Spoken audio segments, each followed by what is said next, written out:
I'm just going to start with our larger RCTs published in the arena of peripheral nerve stimulation. This was a study that I partook in recently, looking at a trial to permanent randomized controlled trial of efficacy with a micro IPG.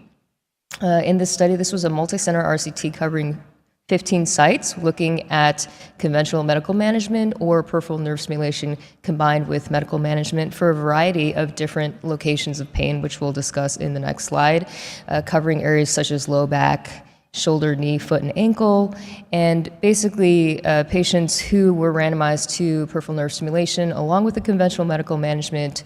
We were looking for greater than or equal to 50% pain relief, which is our classic treatment response definition.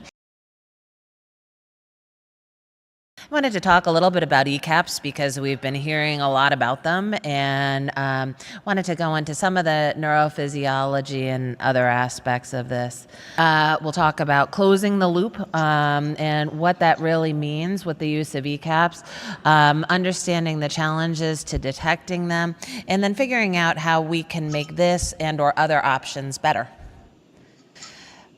So now, I think we have all learned, a fundamental concept of delivering electricity with open versus closed loop systems. And so, in terms of an open loop system, this is traditional spinal cord stimulation where we're giving a pulse and a degree of energy regardless of whether the patient is having pain or not having pain. And, that probably doesn't make sense, especially with how much energy many of these stimulation waveforms use. And that causes patients to have to recharge their batteries, which is one of the issues with patient compliance over a long term. I'm going to talk about billing and coding, but I would like to take that segue of advocacy and mention that for peripheral nerve stimulation, we need a lot of advocacy. And if you heard the past maybe 24 months been battles with multiple payers to cover peripheral nerve stimulation.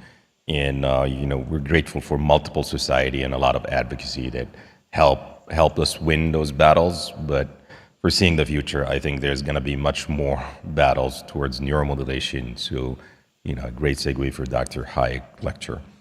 I'm going to just mention the CPT code that you can use for peripheral nerve stimulation. I don't have any conflict of interest in peripheral nerve modulation. So CPT code of 64555 is the percutaneous implant of an electrode. It can be used with the other CPT code of 64590 that you would implant a pulse generator or a receiver, and that requires, and this is then the guides of the CPT code, so it requires a pocket creation and a connection between the electrode and the pulse generator or that receiver. These are both CPT code and the 10-day global codes. For the restorative muscle function stimulation that we have heard about this morning multiple times, it does not, up till now, for the majority of the payers, it does not require a temporary trial or psychological evaluation.